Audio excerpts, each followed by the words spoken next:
Nous sommes à la Mishnah Zayin, la 7e Mishnah du Pirkei Avot, et le Perek, le deuxième Perek.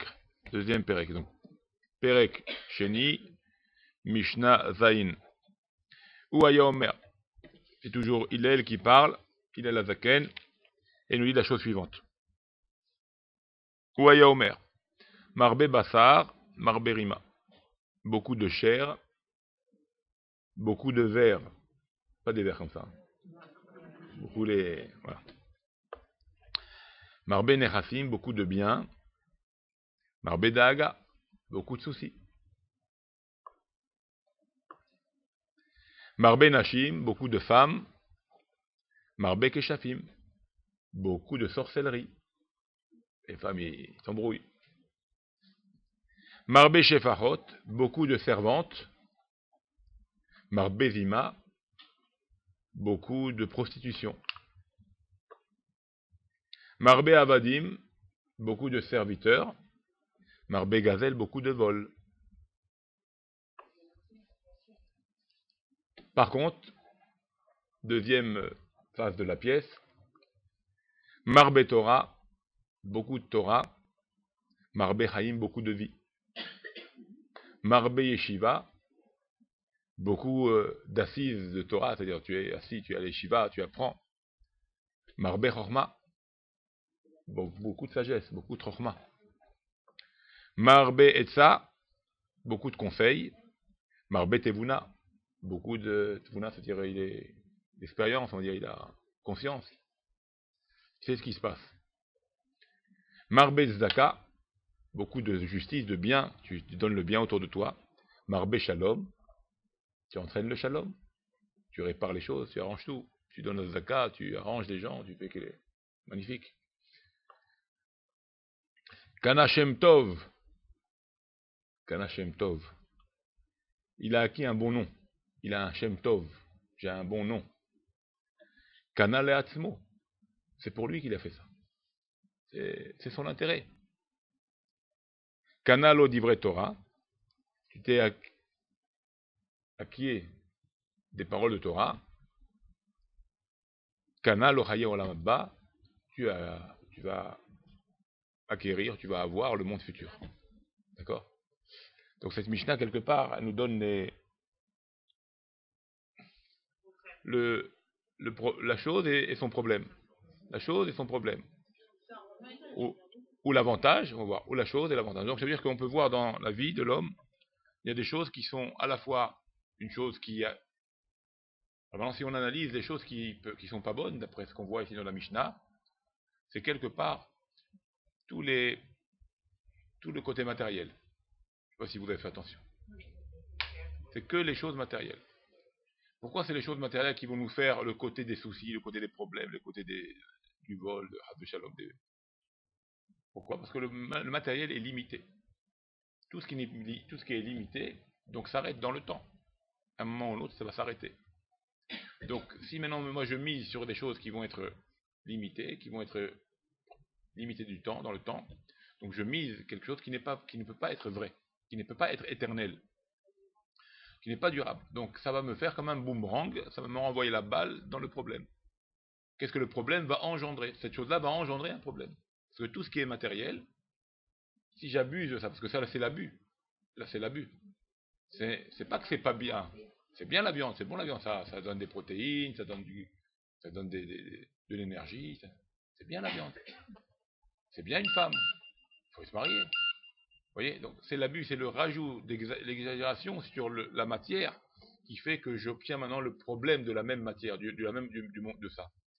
Mais si je n'exagère pas, je fais tout avec le mode d'emploi qui est la Torah, il n'y a pas de problème. Par contre, là où il peut y avoir, oui, une exagération, c'est dans le bon côté. Le côté spirituel, il n'y a pas d'overdose. On ne meurt pas avec le spirituel. On ne devient pas fou comme certains disent. On devient que plus sage. D'accord? Donc, un excès de matière va t'emmener à un souci, à un problème. Un excès de spiritualité va t'élever, va te donner la sagesse. Voilà ce qu'on apprend ici. Donc, c'est pour ça qu'il dit Marbé Bassar, beaucoup de viande. Comme beaucoup de chair, beaucoup de plaisir, beaucoup d'envie, beaucoup de désir. C'est ça la chair, c'est ça la viande. C'est rouge et tout ce qui bouge, tout ce qui est chaud, il a envie. Alors beaucoup de verre, toutes ces envies-là, on va te les retirer. Après 120 ans, il faut que faire ton tikkun. Comme tu as beaucoup de chair à proposer, tu as mangé beaucoup de chair, maintenant les vers ils vont se nourrir de toi. Ils vont s'occuper de toi. Comment? Comment? On dit comme ça, on dit. Aussi, au sens vrai, oui, le vers de terre. Au sens vrai, pas au sens figuré. Fabrique des vers, bien sûr. Et la viande, ça fait pas. Vous laissez un morceau de viande pendant une semaine ou deux ou un mois.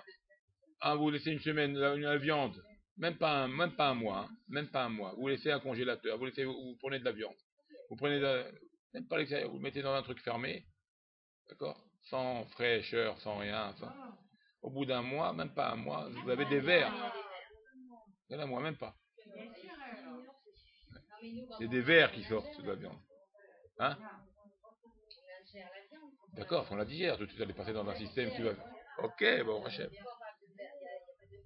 D'accord, mais une exagération. Bien sûr. Il y a des maladies, bien sûr, on fabrique. Ouais. On fabrique et on fera manger par eux. On sera mangé par eux. Ah, non, non, non, non. Marberima. Marbenerasim, donc beaucoup de biens. Beaucoup de biens, il a beaucoup d'argent, ça court partout, ça va partout. Comme je vous avais rappelé, je vous avais raconté celui-là qui est venu me voir et il est venu me voir, il m'a dit j'ai un gros souci, je vous avais dit ça. C'est une histoire vraie, hein, pas des blagues. Il a dit j'ai tellement d'argent, je sais plus dans quel pays j'ai mon argent. Tellement il a des banques. Il a dû retrouver tout ça maintenant. Ouais, j'espère pour lui. C'était son souci, c'est son problème. Donc beaucoup d'argent, beaucoup de soucis, d'angoisse. Oui, bien sûr. Ça nous donne des soucis.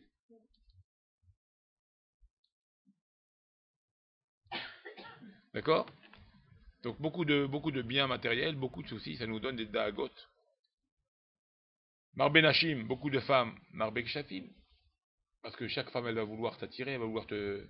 Alors ils vont tout faire pour peut-être pas ensorceler de nos jours, c'est sûr qu'ensorceler, te posséder quelque part. Ou pour ton argent, ou pour ton bien, ou pour toi, ou pour ton être, ou pour tes capacités, peu importe. Donc plus il y a des femmes, chacun elle va tirer de son côté. Donc ils vont tout faire les femmes pour essayer de. Et toi tu vas être possédé par ça. Donc quelque part tu vas plus vivre comme un homme normal. Ensuite beaucoup de serviteurs, beaucoup de servantes, donc beaucoup de zima, les servantes. Ils vont avec les serviteurs. Et ça va faire des mauvaises choses dans la maison du maître. Ça va faire des catastrophes. Beaucoup de serviteurs, beaucoup de vols. Le patron n'est pas là. Combien on a vu ça? Combien on vole, il vole. Et par contre, après on arrive au côté spirituel. Donc on voit que le côté matériel, c'est pas si bon que ça si on exagère. Il peut être bon pour nous, parce qu'il est bon pour nous le côté matériel. D'ailleurs, c'est avec ce côté matériel qu'on va s'élever vers Hachem, c'est avec ça qu'on avance, c'est avec ça qu'on progresse, c'est avec la matière, mais sans exagérer. C'est pour ça que la Torah, elle te permet, toutes ces choses-là, elles sont permises de la Torah. C'est le beaucoup qui est pas bon. C'est pas la viande qui est interdite, la viande elle est permise de la Torah. La femme elle est permise de la Torah. Les serviteurs sont permis par la Torah. La servante elle est permise par la Torah. Le bien matériel, la richesse, elle est permise par la Torah. Mais le beaucoup, ça c'est pas bon. Donc bon, Hachem, un homme quand il a du trop, alors il doit savoir vite le dispatcher avant que c'est les voleurs qui vont lui prendre. Ou avant que Hav Shalom il meure et que sa femme elle se remarie et que cet argent il va pour le futur mari. Mais s'il savait ça, s'il savait que je travaille, hein, s'il savait maintenant que mon argent il peut aller au futur mari de ma femme, en vérité, je vais pas me rendre fou pour l'argent. Je vais travailler normalement. Voilà, vous partagez. Vous comprenez? Non, pas. C'est pas comme ça d'abord la loi. D'abord, sa femme, elle prend sa ktouba, elle doit son argent. D'abord, c'est pas la femme, le mari il est mort. La femme, elle prend la suite. Si les enfants sont grands, rien du tout. S'ils sont jeunes, c'est vrai, ça peut aller aux enfants. D'abord, il faut mettre un apôtre pouce. La loi civile ou la loi de la Torah? Ça dépend. Le civil aujourd'hui, c'est le dernier vivant. C'est-à-dire que si le mari est mort, là, ça va à la femme. Maintenant, ça va à la femme. Si maintenant elle veut vendre, le civil, je parle, si maintenant elle veut vendre, et elle a des enfants, même mariés, elle ne peut pas vendre. Pourquoi? Il faut qu'ils soient d'accord, les enfants. Tant que c'est à elle, tant que ça peut rester à elle, ça peut rester à elle, tant qu'elle ne vend pas. Si elle veut vendre, elle veut toucher au bien au nom du mari de la femme, parce que c'était au nom du mari de la femme quand ils ont acheté, par exemple, un exemple, alors il faut savoir que les enfants, ils peuvent lui empêcher. Elle ne peut pas vendre sans que les enfants soient d'accord. Si elle veut vendre pour avoir de l'espèce, elle ne pourra pas vendre. Tant que les enfants n'ont pas fait un accord pour dire que la maman, ça c'est des lois civiles. D'accord, mais il n'y a pas que des appartements, des fois il y a de l'argent en espèces, ça doit ça, et maintenant, c'est va le donner aux enfants maintenant. Il n'y a pas que des appartements, il n'y a pas que des biens matériels. D'accord, mais si elle veut se marier, alors elle va rien avoir elle. Elle veut garder son argent. Aujourd'hui, les gens, ils se remarient. Des couples, ils se sont remariés à un certain âge. Qu'est-ce qu'ils vont? Ils vont au notaire, ils vont chez l'avocat, et ils font une séparation de biens. Ils se marient, ils restent ensemble tout leur reste de leur vie, tout en sachant que le bien qu'elle a quand elle vient, et que lui, s'il ramène, ne sont pas mélangés.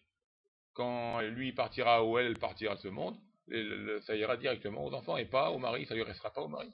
Ni le capital, ni l'usufruit. D'accord? On fait des contrats comme ça.